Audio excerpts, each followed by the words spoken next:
So we have a nice lady here who had an injury 13 years ago in Africa.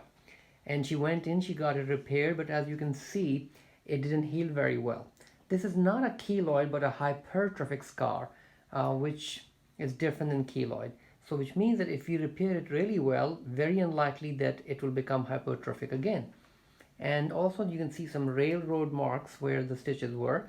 So we don't want to leave in the stitches for too long, or we can use just absorbable ones. So this is the one we are going to treat today. And the best way to camouflage it is by doing a elliptical horizontal excision. So with time, it kind of like, blends into the natural lines, or at least doesn't become very conspicuous.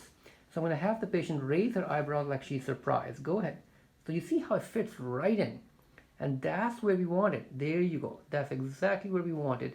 Even when I mark it, I'm going to have the patient hold that posture, and then I'll mark it so I can really get into the right area. So change in plans. When I was looking closer, I realized that I made a larger ellipse than I need to. We can't control all the areas, meaning like if you look at these tiny bumps from the railroad sutures, we can't incorporate those, otherwise it's going to become a very big incision, very big. We don't want that. They will become less obvious once we take out the hypertrophic part, which is just this part only. So I made a smaller ellipse inside the big one, and we are going to follow the small one. And then we have more tissue, so we can easily bring it together and evert the edges. The key is to evert the skin edges so when it heals, there's no pressure on the skin, it doesn't pull it apart, and also it's not a big ellipse, so the eyebrow doesn't go up very high. Those are the two advantages. So I think that's what we'll do, the smaller one on the inside. And let's see how it goes. Oh, important lesson for residents, never be afraid to change your plan.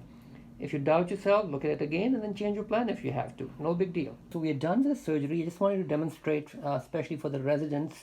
If you see, it looks like a raised bumpy scar. So you have to go deep in the dermis, pull the edges together so there's eversion and there's no stress on the superficial skin. You want to make sure there's no stress on it. You can see that it's just raised, almost like a speed bump.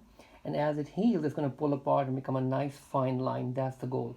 And don't worry about these bumps. They settle down very nicely with massage over time and with laser. And we plan to do the laser anyway.